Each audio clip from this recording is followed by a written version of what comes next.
Selamat membaca dan mendengarkan. Jangan lupa subscribe. Bunga di Batu Karang. Jilid 4 bagian 2. Tetapi selagi Raden Rudira termangu-mangu melihat wajah Arum yang cerah, tiba-tiba sekali lagi pintu berderit. Ketika Raden Rudira berpaling, maka kini dadanya berguncang. Ia melihat seorang anak muda yang pernah dikenalnya di Bulak Jatisari. Anak itulah yang dengan garangnya menyerang Sura, sehingga hampir saja Sura tidak berdaya, karena ia sama sekali tidak mengira, bahwa anak itu akan menyerangnya bagaikan arus banjir bandang. Kali ini anak muda yang bernama Buntal itu pun membawa sebuah nampan seperti yang dibawa oleh Arum. Tetapi Buntal kemudian membawa hidangannya kepada para pengiring Raden Rudira. Bukan saja Raden Rudira, tetapi para pengiring yang melihat tandang anak muda itu di Bulak Jatisari menjadi berdebar-debar. Menilik sikapnya kini, sama sekali tidak terbayang kesan kegarangannya. Sambil berjalan terbungkuk-bungkuk di wajahnya terlukis sebuah senyum yang ramah. Itu adalah seorang cantrik di padepokan ini yang aku ambil menjadi anak angkatku, berkata Kiai Danatirta, meskipun sebenarnya ia tahu, bahwa baik Raden Rudira maupun sebagian dari pengiringnya pernah melihatnya. Tidak seorang pun yang menyahut. Hanya beberapa orang pengawal yang belum pernah melihatnya mengangguk-anggukkan kepalanya. Tetapi wajah Raden Rudira sendiri tiba-tiba telah menjadi muram. Ternyata di samping gadis yang cantik itu terdapat seorang anak muda yang tampan, bahkan di rumah ini masih ada Raden Juwiring. Karena itu, maka setelah keduanya selesai menghidangkan mangkuk minuman, Rudira tidak sabar lagi untuk menunggu. Ia ingin segera mengatakan, bahwa ibunya memerlukan seorang gadis pembantu.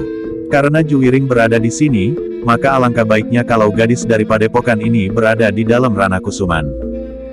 Tetapi belum lagi ia sempat mengatakannya, sekali lagi gadis ini datang menghidangkan makanan bagi Raden Rudira, disusul oleh Buntal pula, yang membawa makanan bagi para pengiringnya. Raden Rudira menarik nafas dalam-dalam. Ketika ia melihat kedua anak-anak muda itu masuk ke peringgitan dan kemudian menutup pintu dari dalam, terasa hatinya melonjak, sehingga kesan itu tampak di wajahnya. Kiai Danatirta adalah seorang tua yang memiliki ketajaman indera, sehingga ia melihat kesan yang tersirat di wajah Raden Rudira. Karena itu, maka segera ia berusaha memindahkan perhatian Raden Rudira. Silahkan Raden, silahkanlah minum. Oh, Raden Rudira mengangguk-anggukkan kepalanya. Mereka adalah anak-anak padesan. Barangkali ada kekurangan tata kesopanan, harap Raden memaafkan. Raden Rudira hanya mengangguk-angguk tanpa menjawab sepatah kata pun. Dalam pada itu, para pengiringnya tidak menunggu dipersilahkan untuk kedua kalinya. Mereka pun segera mengangkat mangkuk masing-masing. Meneguk minuman yang hangat sambil mengunyah sebongkah gula kelapa. Namun ternyata Raden Rudira tidak dapat menahan gejolak di dalam hatinya. Sejalan dengan tabiatnya yang kasar dan tergesa-gesa, maka tiba-tiba saja ia berkata, Kiai Danatirta, kedatanganku bukannya sekedar untuk singgah di padepokanmu yang sejuk. Tetapi kedatanganku mengemban perintah Ayahanda Pangeran Ranakusuma. Kiai Danatirta mengangguk-angguk. Jawabnya, sekarang Tuan telah meneguk air dari padukuhan Jati Aking yang dihidangkan oleh anakku dan anak angkatku. Silahkan Tuan menyampaikan kepentingan Tuan. Kiai, berkata Raden Rudira, Ibunda Raden Ayu Ranakusuma memerlukan seorang pembantu. Oh, Kiai Danatirta mengangguk-angguk, maksud Raden, apakah Ibunda Raden Rudira ingin memerintahkan kepada kami di padepokan ini untuk mencari seseorang? Barangkali Raden dapat menyebutkan, tugas apakah yang akan diserahkan kepada pembantu itu sehingga aku dapat mencari orang yang tepat. Ibunda memerlukan seorang gadis yang cakap dan pantas untuk melayaninya setiap saat. Karena Ibunda sering menerima tamu-tamu bukan saja para bangsawan, tetapi juga orang-orang asing, maka pelayannya pun harus seorang yang pantas untuk diketengahkan di dalam setiap perjamuan, karena pelayan itu adalah pelayan khusus buat Ibunda di setiap saat, di setiap kepentingan. Oh, Kiai Danatirta mengangguk-angguk pula. Kemudian katanya, jadi Ibunda Raden Ayu Ranakusuma memerlukan seorang gadis. Ya, gadis yang pantas. Baiklah Raden. Aku akan berusaha. Mudah-mudahan aku akan segera dapat menemukan gadis yang Tuan maksud. Apakah kemudian aku harus membawanya ke dalam Pangeran Ranakusuma dan menyerahkannya kepada Ibunda Raden Rudira? Tidak, itu tidak perlu. Ibunda memerintahkan aku membawanya sekarang juga. Ibunda memerlukan pelayan itu secepatnya, untuk segera diajari melayani ibunda terutama apabila ibunda menerima tamu di dalam jamuan yang memang sering diadakan. Tetapi bagaimana mungkin sekarang, Raden? Aku harus mencarikannya, mencari seorang gadis yang pantas dan tentu saja memiliki kecerdasan yang cukup. Aku kira aku memerlukan waktu barang 1-2 pekan. Itu terlalu lama, potong Raden Rudira, aku memerlukan sekarang. Kiai Danatirta menggeleng, apakah Tuan akan menunggu sampai aku mendapatkan anak itu?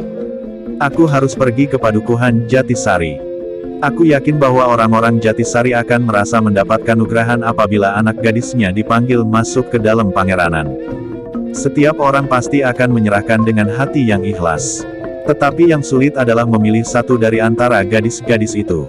Tentu saja aku tidak akan dapat menyerahkan sembarang gadis, karena jika ternyata gadis itu tidak memenuhi syarat yang dikehendaki, Tuan akan marah kepadaku. Kau tidak perlu bersusah payah mencarinya Kiai, Raden Rudira tidak sabar lagi, aku sudah menemukan gadis itu. Oh, jadi Tuan sendiri sudah menemukannya. Jika demikian soalnya tidak akan begitu sulit. Tuan dapat datang kepada Demang Jatisari, dan Ki Demang pasti akan dengan senang hati menyampaikan maksud Tuan kepada orang tua gadis itu. Persetan dengan Demang di Jatisari. Aku sudah langsung datang kepada orang tuanya. Kiai Danatirta mengerutkan keningnya. Aku datang kemari, karena aku akan mengambil Arum, berkata Raden Rudira dengan tegas. Mandra menahan nafasnya sejenak. Ia menyangka bahwa Kiai Danatirta akan terkejut. Jika orang tua itu keberatan, maka akan menjadi tugasnya untuk memaksanya menyerahkan anak gadisnya. Ia tidak mau gagal lagi seperti di Sukawati. Jika sekali ini ia gagal, kesempatan untuk menunjukkan kemampuannya tidak akan datang lagi. Raden Rudira akan melepaskannya pula, dan barangkali Sura akan dipanggilnya kembali. Kegagalannya di Sukawati adalah permulaan yang buruk baginya. Tetapi ternyata Mandra menjadi heran. Ia sama sekali tidak melihat kesan apapun di wajah Kiai Danatirta, seakan-akan apa yang dikatakan oleh Raden Rudira itu sudah diketahuinya. Raden Rudira pun memandang wajah orang tua itu sesaat. Untuk meyakinkan tanggapannya yang aneh ia pun sekali lagi berkata kepada orang tua itu, aku datang untuk mengambil anakmu. Bukankah anakmu bernama Arum? Kiai Danatirta menarik nafas dalam-dalam. Kemudian katanya, Tuan, adalah tidak dapat aku mengerti, bahwa untuk tugas yang penting itu ternyata Tuan telah memilih Arum. Arum adalah seorang gadis yang dungu, manja dan tidak dapat berbuat apa-apa, selain menyampaikan makanan ke sawah. Kenapa Tuan memilihnya? Apakah ibunda Tuan yang memerintahkan Tuan untuk mengambil gadis itu? Aku tidak tahu. Ibundalah yang menghendakinya. Dan atas persetujuan ayahanda maka aku datang kemari. Ingat Kiai Danatirta, kau tidak akan dapat menolak. Ayahanda adalah seorang pangeran. Kiai Danatirta mengerutkan keningnya, tetapi ia masih bertanya, Tuan. Adalah aneh sekali jika ibunda Raden Rudira lah yang menghendakinya. Bukankah ibunda Tuan belum pernah melihat anakku itu? Tuanlah yang pernah melihatnya di Bulak Jatisari beberapa waktu yang lampau. Dan Tuanlah yang pertama-tama telah tertarik kepada anakku. Entah karena anakku memang mempunyai ciri dan tampang seorang pelayan, sehingga tiba-tiba saja Tuan ingin mengambilnya menjadi pelayan di Ranakusuman. Atau hal yang lain. Wajah Raden Rudira menjadi merah padam. Ia merasakan sindiran yang tajam dari Kiai Danatirta. Meskipun demikian Raden Rudira masih mencoba untuk menahan hati. Katanya, memang akulah yang menyampaikannya kepada ibunda tentang anakmu. Ibunda setuju dan ayahanda pun menyetujuinya. Nah, tidak ada persoalan lagi. Serahkan anakmu kepadaku. Aku akan membawanya menghadap ibunda. Kiai Danatirta memandang wajah Raden Rudira yang tegang kemudian ditatapnya Mandra sejenak. Sambil mengepalkan tangannya Mandra bergeser setapak maju. Tuan, berkata Kiai Danatirta, apakah yang sebenarnya terjadi atas Tuan sehingga tiba-tiba saja kami, penghuni padepokan yang jauh ini telah menjadi ajang dan sasaran kemarahan, kekecewaan dan kebencian Tuan.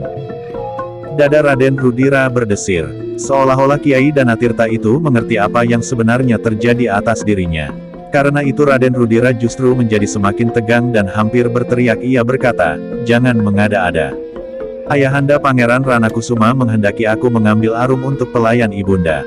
Kau yang tinggal di padepokan Jati Aking tidak dapat menolak, karena ayahanda mempunyai wewenang khusus dari Kanjeng Susuhunan atas rakyat Surakarta. Tuan, berkata Kiai Danatirta, aku tidak akan menolak wewenang khusus itu. Tetapi bagaimanakah jika seorang yang lain, yang juga mempunyai wewenang yang serupa menghendaki lain? Ada beberapa tingkat kekuasaan para bangsawan. Pada umumnya yang lebih tualah yang lebih berhak. Tetapi bagaimanakah jika karena sesuatu hal terjadi tidak demikian? Cukup, aku tidak peduli. Sekarang aku memerlukan Arum. Jika ada kekuasaan yang lebih tinggi yang dapat menolak perintah ini, lekas katakan. Tetapi Kiai Danatirta menggeleng, aku tidak dapat mengatakan Tuan, siapakah yang berkeberatan atas perintah Pangeran Ranakusuma lewat Tuan dan aku juga tidak dapat mengatakan kekuasaan manakah yang akan dapat mencegahnya. Tetapi lebih daripada itu, aku adalah ayahnya. Aku mohon kepada Tuan, agar Tuan tidak mengambilnya sekarang. Aku akan mencoba mendidiknya agar ia menjadi seorang gadis yang dapat menempatkan dirinya di antara kaum bangsawan. Itu tidak perlu. Ibunda akan mengajarinya. Tetapi Arum masih terlalu bodoh Tuan. Aku harus memberikan dasar lebih dahulu sebelum ia berada di dalam Ranakusuman. Apalagi, Arum adalah anak yang manja, yang belum pernah terpisah dari keluarganya. Ia sudah cukup dewasa untuk hidup dalam lingkungan yang lebih baik. Tidak di padepokan yang sepi. Ia akan berkembang menjadi seorang gadis yang memiliki pengetahuan melampaui kawan-kawan di padepokan dan bahkan di seluruh Kademangan Jatisari. Aku mengucapkan terima kasih yang tidak terhingga atas perhatian Tuan dan ayahanda Tuan, Pangeran Ranakusuma. Tetapi perkenankanlah aku mohon, agar anak itu jangan dibawa sekarang. Tidak, Raden Rudira hampir kehilangan kesabaran, kau jangan membantah. Kau tidak mempunyai hak menolak perintah yang diberikan oleh ayahanda. Suruhlah anakmu bersiap. Bawalah pakaian secukupnya saja karena ibunda pasti akan memberikan jauh lebih banyak dari yang dimilikinya sekarang. Kiai Danatirta merenung sejenak, namun kemudian ia menggeleng, maaf Tuan. Aku tidak sampai hati melepaskan anakku. Kau tidak dapat menolak, suara Rudira menjadi semakin keras. Kiai Danatirta menarik nafas dalam-dalam.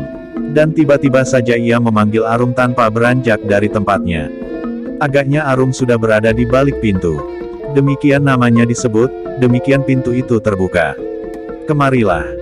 Sejenak Arum menjadi ragu-ragu. Tetapi ia pun kemudian mendekati ayahnya dan duduk bersimpuh di belakangnya. Kehadiran Arum ternyata membuat Raden Rudira menjadi gelisah. Sejenak ia memandang wajah gadis itu, namun kemudian dilemparkannya tatapan matanya ke halaman, ke celah-celah dedaunan yang bergetar ditiup angin. Arum, berkata Kiai Danatirta, ada sesuatu yang ingin aku katakan kepadamu, dan aku ingin mendengar pendapatmu. Kiai, potong Raden Rudira, sebaiknya Kiai memberitahukan persoalannya. Kiai tidak perlu mendengar pendapatnya. Bukankah anak ini yang akan menjalaninya? Tetapi Kiai dapat memerintahkan kepadanya tanpa mendengar pendapatnya. Raden, aku adalah orang tua. Aku adalah ayahnya. Tentu aku tidak dapat berbuat sekasar itu kepada anak gadisku sendiri. Kau berhak menentukan sikap, dan anakmu harus tunduk kepadamu. Kepada orang tuanya. Kiai Danatirta mengangguk-anggukkan kepalanya. Sejenak ia berpaling memandangi wajah anaknya, dan bersamaan dengan itu Raden Rudira pun memandang wajah gadis itu pula. Tetapi ia menjadi heran. Ia tidak melihat kesan yang tegang di wajah Arum. Bahkan dengan tenangnya ia bertanya, apakah sebenarnya yang akan ayah katakan? Kiai Danatirta berpaling pula kepada Raden Rudira sambil berkata, beri aku kesempatan untuk menjelaskannya kepada anakku. Raden Rudira menarik nafas dalam-dalam untuk menahan kegelisahan di dadanya, sementara Kiai Danatirta mengatakan kepentingan Raden Rudira datang ke padepokan ini. Sekali lagi Raden Rudira menjadi heran. Arum mengikuti keterangan ayahnya, kata demi kata. Tetapi ia sama sekali tidak menunjukkan perubahan wajah dan tanggapan yang bersungguh-sungguh. Baru saja ayahnya selesai, ia sudah menjawab, aku tidak mau. Kiai Danatirta mengangguk-anggukkan kepalanya. Katanya kepada Raden Rudira, Raden sudah mendengar sendiri. Anakku tidak mau. Aku tidak peduli, Raden Rudira hampir berteriak, aku dapat memaksa.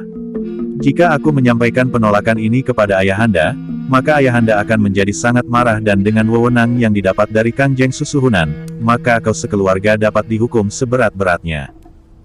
Tentu ayahanda Tuan tidak akan berbuat sekejam itu. Kenapa tidak? Tetapi akulah yang tidak ingin semua itu terjadi. Aku akan membawa Arum sekarang. Jangan Raden. Ia tidak sanggup.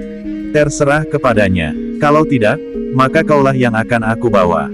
Kau akan diikat di belakang kuda dan dituntun sebagai pengawan Ewan, sebagai seorang pemberontak yang menentang kekuasaan Surakarta. Tidak ada seorang pun yang akan menyalahkan aku dan tidak ada seorang pun yang berani menolongmu, karena aku bertindak atas nama ayahanda. Dan semua orang tahu bahwa ayahanda adalah orang yang dekat sekali dengan Kangjeng Susuhunan, di antara beberapa bangsawan yang lain. Ayah, tiba-tiba Arum nampak menjadi cemas. Pertimbangkan hal itu. Kau dapat memilih, kau pergi ke Surakarta, tinggal bersama ibunda, atau ayahmu yang akan dituntun ke alun-alun. Kedua-duanya tidak Tuan, jawab Kiai Danatirta, tentu aku juga keberatan mengalaminya.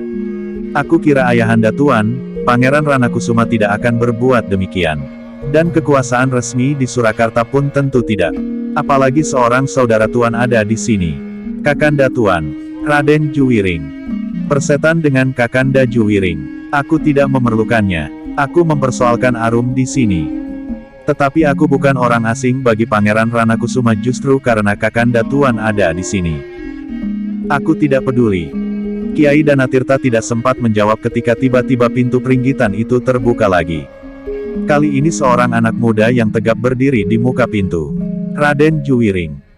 Sebenarnya aku tidak ingin mencampuri persoalanmu Adinda Rudira. Aku tidak mau peristiwa di Bulak Jatisari itu terulang. Kita pasti akan ditertawakan orang, karena justru kita bersaudara. Alangkah jeleknya apabila dua orang yang bersaudara selalu saja bertengkar. Raden Rudira memandang kakaknya dengan sorot mata yang membara. Tiba-tiba saja ia berdiri sambil berkata, Kakanda Juwiring memang tidak usah turut campur. Aku berusaha untuk menutup telingaku. Tetapi kau terlampau kasar. Sikapmu kepada Kiai Danatirta bukannya sikap seorang anak muda kepada seorang yang sudah lanjut usia. Aku putra seorang bangsawan. Itulah kesalahanmu yang terutama. Kau terlampau sadar, bahwa kau seorang bangsawan. Dan itu adalah sumber kesalahanmu. Persetan, jawab Rudira, Kakanda Juwiring. Kali ini aku tidak akan bermain-main. Aku akan berbuat sungguh-sungguh untuk membuatmu jera. Aku akan bertindak tegas seperti terhadap petani di Sukawati itu. Juwiring tidak sempat menjawab, karena Rudira segera berpaling kepada Mandra. Mandra. Kau dapat memaksanya pergi. Aku tidak senang melihat kehadirannya di sini. Juwiring mengerutkan keningnya. Lalu katanya masih dengan sikap yang tenang, kau membawa orang lain Adinda Rudira. Kenapa kau tidak membawa Sura? Apakah ia sekarang sudah menjadi jera karena anak yang tadi menghidangkan makanan itu? Aku tidak memerlukan Sura lagi. Tetapi bukan karena anak gila itu, lalu katanya kepada Mandra, cepat Mandra. Doronglah ia masuk. Akulah yang bertanggung jawab. Semua yang berada di pendapa sudah berdiri. Para pengiring Raden Rudira, Kiai Danatirta dan Arum. Suasana menjadi semakin tegang ketika Mandra melangkah setapak demi setapak maju. Cepat Mandra, berkata Raden Rudira, aku tidak mau menunggu terlalu lama. Mandra mengerutkan keningnya. Kemudian ia pun melangkah selangkah maju sambil menatap wajah Raden Juwiring dengan sorot mata yang membara. Namun tiba-tiba saja langkahnya terhenti. Bahkan semua orang berpaling ketika mereka mendengar suara dari samping pendapa di pojok longkangan, kau memang garang Mandra. Mandra tersentak ketika ia melihat orang yang berdiri di pojok di bawah tangga pendapa itu. Apalagi Raden Rudira sehingga darahnya serasa berhenti mengalir. Dengan suara gemetar ia berkata, kau Sura. Ya, ya Tuan. Aku adalah Sura. Raden Rudira memandangnya dengan mata yang tidak berkedip. Sejenak ia berpaling kepada Mandra, namun kemudian kembali ia memandang Sura tajam-tajam. Terlebih-lebih lagi ketika ia melihat di sebelah Sura itu berdiri anak muda yang bernama Buntal dan seorang lagi yang membuat jantung Raden Rudira semakin berdentangan. Orang itu adalah Dipanala. Kalian telah berkhianat, geram Raden Rudira. Apa yang sudah aku lakukan Tuan? Tuan tidak memerlukan aku lagi, dan aku pun pergi dari dalam Ranakusuman. Apakah aku berkhianat? Persetan, aku tidak mau melihat mukamu lagi. Pergi dari sini. Orang itu tamuku Tuan, sahut Kiai Danatirta, ia datang bersama Dipanala. Aku muak melihatnya, berkata Raden Rudira. Kalau ia tamumu, suruh ia pergi. Maaf Tuan, padepokan ini dapat menerima siapapun juga. Orang-orang yang tidak disukai, yang terasing dan yang dibenci oleh siapapun, dapat diterima di padepokan ini. Tetapi tidak orang itu, Raden Rudira merenung sejenak. Lalu, tentu itulah sebabnya, kalian mengetahui bahwa aku akan datang kemari. Karena pengkhianat itu pulalah kalian telah mempersiapkan diri dengan segala macam jawaban, keberatan dan apapun juga. Orang itu memang harus digantung. Tuan, berkata Sura kemudian, sebenarnya aku tidak pernah merasa sakit hati terhadap Tuan. Tuan adalah bendara yang aku ikuti, bahkan sejak Tuan masih terlalu kecil. Kalau Tuan sudah jemu terhadap aku, maka sudah sewajarnya jika Tuan mengusirku. Tetapi yang paling memuakkan bagiku adalah orang yang bernama Mandra itu. Ia telah menjilat Tuan lebih daripadaku. Aku memang seorang penjilat. Aku pulalah yang ikut melaksanakan mengusir Kakanda Tuan, Raden Juwiring dari istana. Yang kemudian dibawa oleh Ki Dipanala ke padepokan ini. Tetapi ternyata ada penjilat yang lebih besar daripadaku. Diam, Mandra tidak dapat menahan perasaannya. Tetapi Sura tertawa. Katanya, jangan sakit hati Mandra. Kita sama-sama seorang yang berhati kerdil. Seorang yang tidak tahu malu.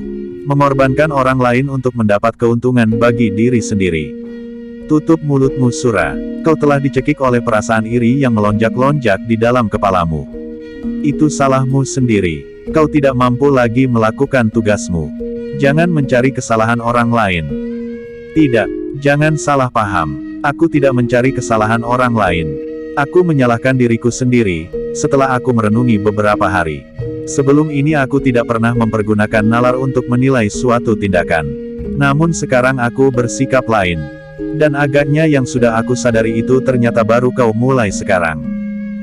Persetan, aku akan membungkam mulutmu.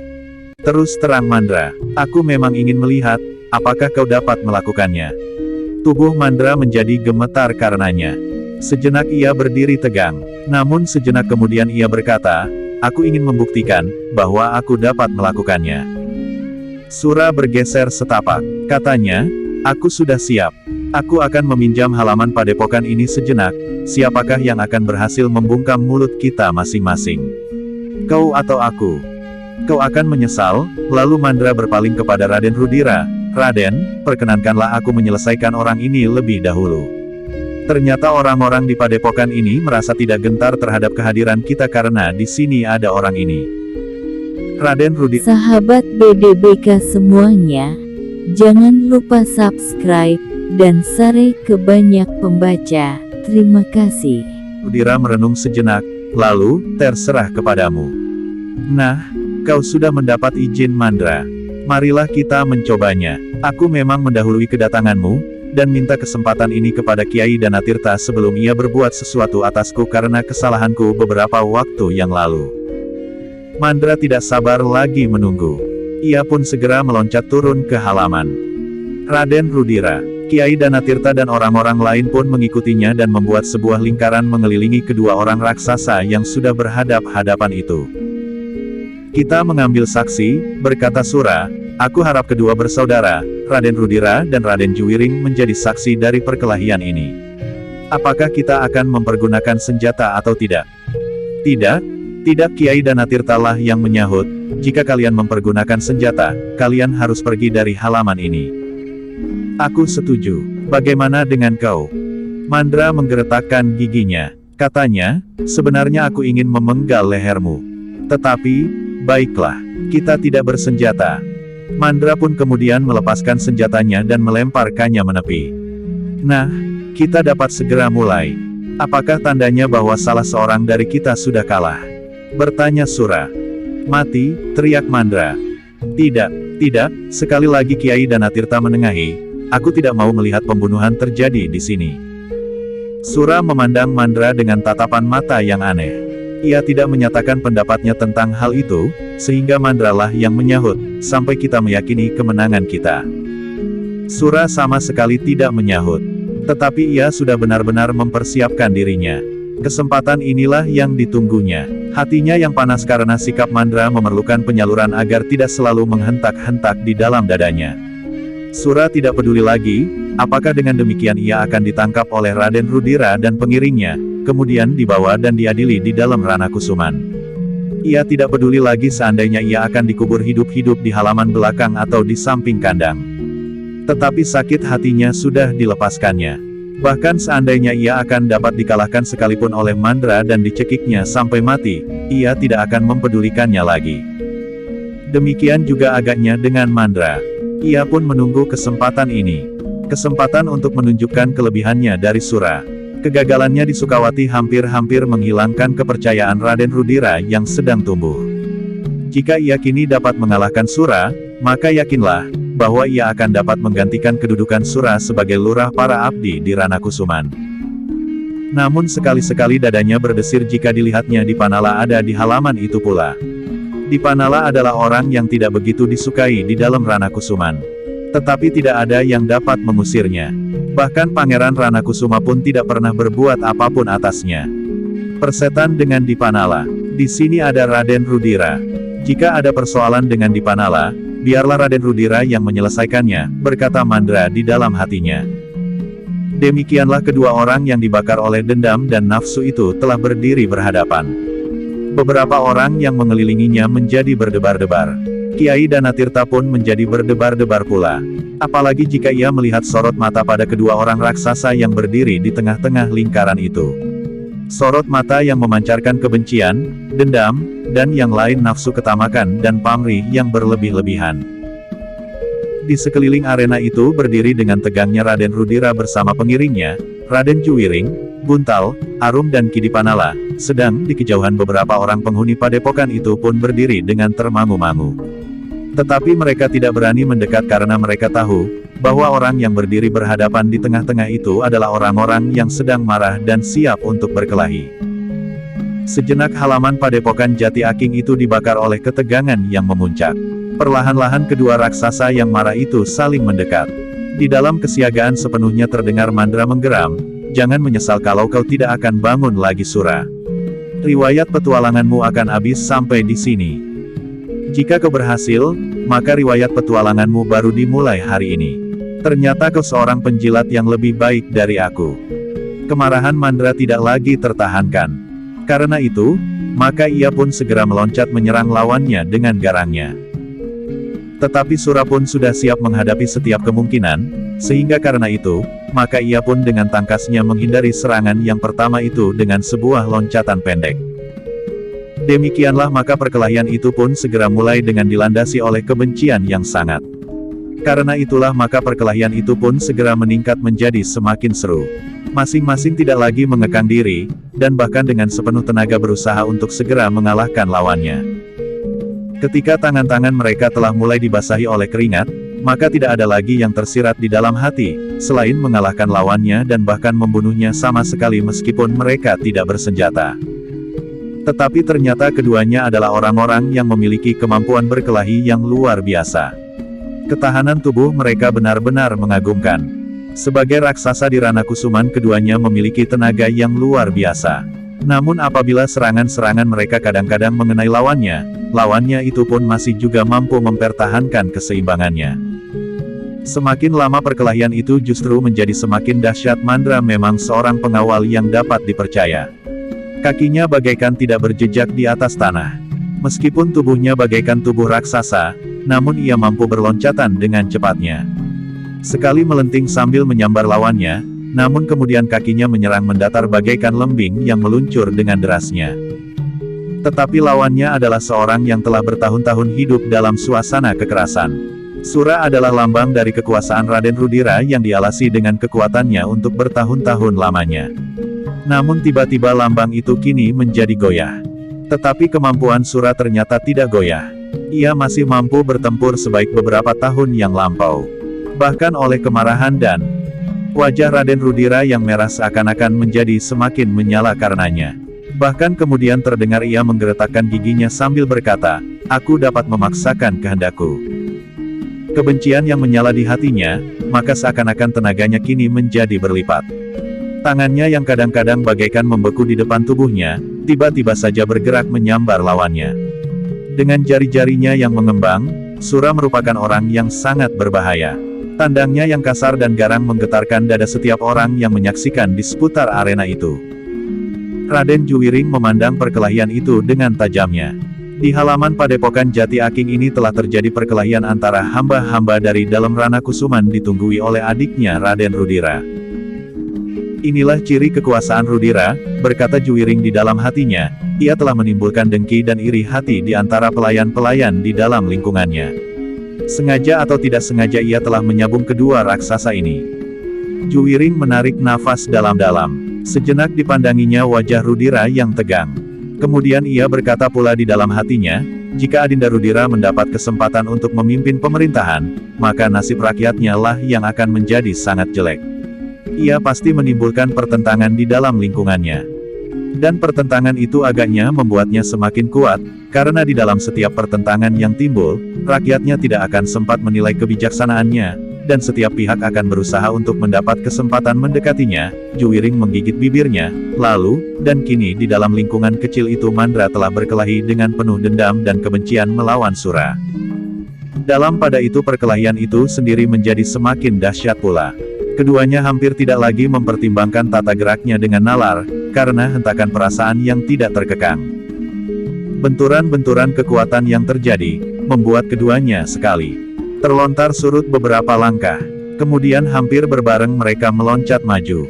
Dan bahkan hampir berbareng tangan-tangan mereka berhasil mengenai tubuh lawannya. Ketika Sura terputar oleh pukulan tangan Mandra yang mengenai pelipisnya, matanya seakan-akan menjadi berkunang-kunang. Tetapi ia cepat berusaha menguasai keadaannya, sehingga ketika Mandra menyerangnya sekali lagi dengan kakinya mengarah ke lambung, Sura masih sempat menghindar. Bahkan dengan garangnya ia menangkap kaki Mandra dan memutarnya dengan sepenuh tenaga. Tetapi Mandra tidak membiarkan kakinya patah. Ia justru menjatuhkan dirinya sambil berputar, kemudian menghentakkan kakinya itu sambil menyerang dengan kakinya yang lain. Tetapi Sura sempat melepaskan kaki yang ditangkapnya. Ketika serangan kaki Mandra yang lain hampir mengenai dadanya, Sura dapat mengelak.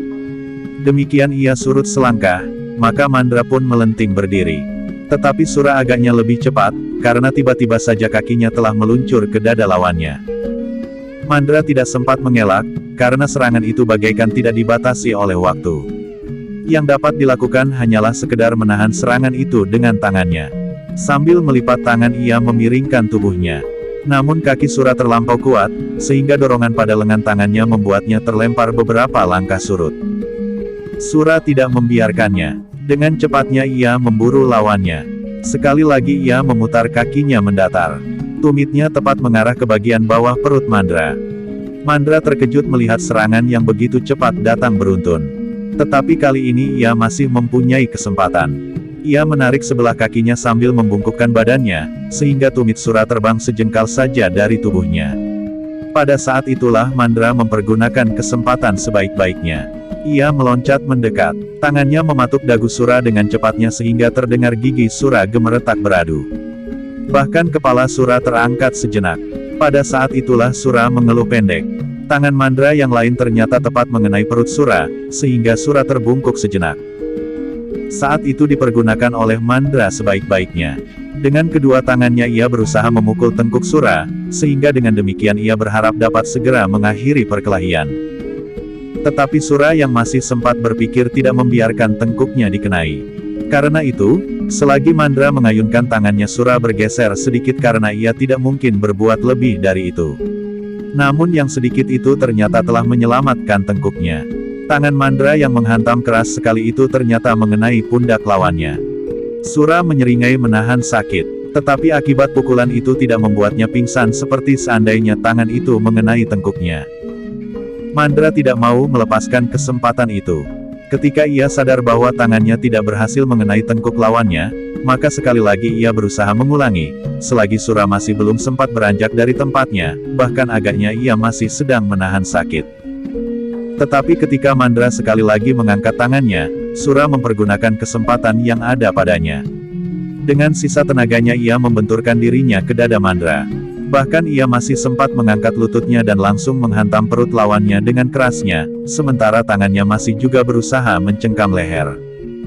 Mandra terkejut sekali mengalami serangan yang tidak diperhitungkannya. Selagi tangannya sedang terangkat, ia terdorong dengan derasnya, sehingga ia tidak mampu lagi mempertahankan keseimbangannya. Sejenak kemudian keduanya jatuh berguling. Sura yang telah melepaskan segenap kekuatannya pun tidak dapat bertahan lagi, dan jatuh menimpa Mandra. Beberapa saat keduanya berguling-guling. Namun sejenak kemudian keduanya sempat juga berdiri. Tetapi ternyata bahwa kekuatan mereka telah hampir terkuras habis. Dari mulut Sura tampak meleleh darah yang merah kehitam-hitaman, sedang sambil menyeringai Mandra memegangi perutnya yang bagaikan lumat. Sejenak keduanya berdiri termangu-mangu. Nafas mereka meloncat satu-satu dari lubang hidung. Ketika dengan tangan kirinya, Sura mengusap mulutnya, maka tangannya pun menjadi merah oleh darah. Melihat darah itu mata Sura menjadi semakin menyala. Tetapi ia tidak dapat ingkar, bahwa tenaganya semakin lama menjadi semakin tipis, dan nafasnya pun menjadi semakin dalam di dasar perutnya. Arum yang juga menyaksikan perkelahian itu menjadi ngeri. Meskipun ia sudah mempelajari olah kanuragan, tetapi ia jarang sekali melihat kekerasan yang sebenarnya. Dan kini ia melihat dua orang raksasa sedang bertempur mati-matian di halaman rumahnya. Terasa bulu-bulu gadis itu meremang. Rasa-rasanya tangannya bergetar dan kadang-kadang bergerak-gerak tanpa disadarinya. Bahkan kadang-kadang seakan-akan tangan-tangan yang kasar dari kedua raksasa itu telah menyentuh tubuhnya. Sekilas ia memandang wajah ayahnya yang tegang. Ia tahu bahwa ayahnya adalah seorang yang memiliki ilmu yang hampir sempurna.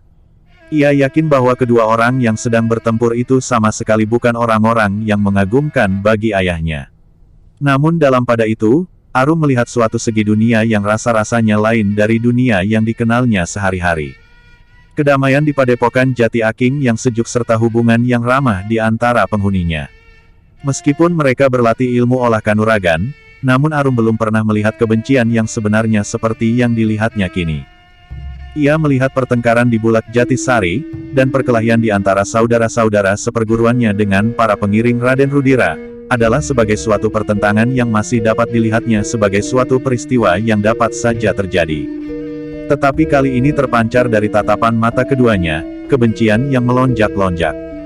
Bukan sekedar persoalan yang tiba-tiba saja timbul karena perbedaan pendapat, tetapi mereka agaknya sudah menyimpan dendam di hati masing-masing. Demikianlah Arum mulai menjumpai lontaran dendam. Dendam yang tersimpan di hati, yang pada suatu saat memerlukan lontaran yang dahsyat. Sejenak Sura dan Mandra masih berdiri berhadap-hadapan dengan nafas yang tersengal-sengal. Tampak bahwa kekuatan keduanya sudah jauh susut. Namun dendam yang membara di hati masih tetap membakar perasaan mereka, sehingga dengan demikian mereka sama sekali tidak menghiraukan kenyataan, bahwa sebenarnya mereka sudah menjadi sangat lelah. Raden Rudira pun menjadi berdebar-debar. Kehadiran Sura di padepokan itu sama sekali di luar perhitungannya. Pengkhianat itu memang harus mati, geram Raden Rudira. Kenapa Mandra tidak bersenjata saja dan memenggal lehernya sama sekali? Tetapi Raden Rudira tidak dapat berbuat lain kecuali memperhatikan saja perkelahian yang berlangsung itu. Ternyata bahwa baik Sura maupun Mandra tidak mau surut dari arena. Setelah nafas mereka agak teratur, mereka pun saling mendekat dan tanpa berkata sepatah kata pun, Mandra telah mulai menyerang lawannya. Meskipun serangannya sudah tidak segarang semula, namun lawannya pun juga sudah tidak lagi cukup cekatan. Sehingga karena itu, maka ayunan serangan mereka kadang-kadang sama sekali tidak terarah lagi, meskipun lawannya tidak menghindar. Bahkan kadang-kadang mereka terseret oleh ayunan tangannya sendiri dan terhuyung-huyung jatuh tertelungkup. Namun lawannya yang masih dibakar oleh nafsunya untuk memenangkan perkelahian itu dan yang dengan tergesa-gesa ingin mempergunakan kesempatan, ternyata kemampuan tubuhnya tidak lagi memungkinkan, sehingga justru ia pun terjatuh sendiri hanya karena kakinya tersentuh sebuah batu kecil. Demikianlah perkelahian itu sudah berubah bentuknya. Tenaga kedua orang itu sama sekali tidak mampu lagi mengimbangi dendam yang masih menyala di hati. Seakan-akan mereka masih ingin menghancur lumatkan lawan masing-masing, seolah-olah mereka masih mempunyai tenaga yang cukup untuk meremas gunung dan mengeringkan lautan. Namun setiap kali mereka berdiri, maka kaki mereka menjadi gemetar dan seakan-akan tulang belulang mereka telah menjadi selemas serat nanas. Akhirnya, betapapun mata mereka masih menyala, namun keduanya sudah tidak mampu lagi untuk berbuat sesuatu. Sura berdiri terhuyung-huyung sambil mengusap bibirnya yang berdarah, sedang Mandra bertelekan pada pinggangnya, untuk menahan perasaan mual yang mengaduk perutnya. Kiai Danatirta yang melihat bahwa perkelahian itu sudah mendekati akhirnya, menarik nafas dalam-dalam. Ternyata kekuatan dua orang raksasa itu berimbang. Karena itu, maka katanya kemudian, "Sudahlah.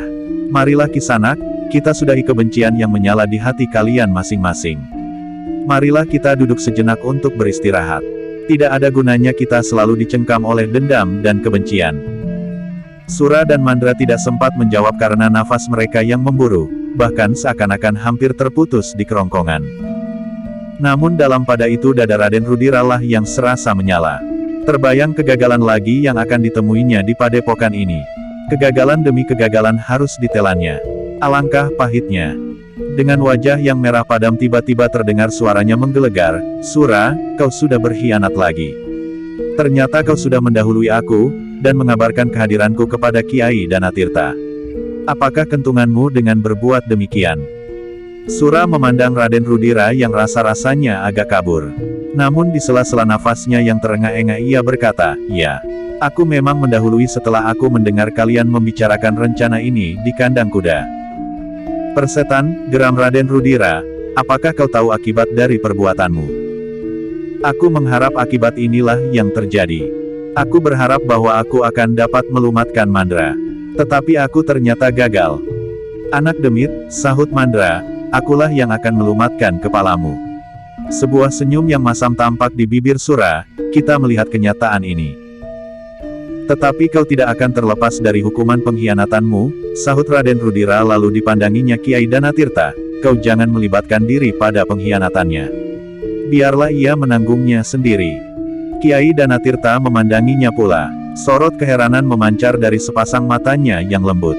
Dengan terbata-bata ia bertanya, "Apakah aku Tuan anggap terlibat dalam persoalan antara kedua abdi Tuan ini?"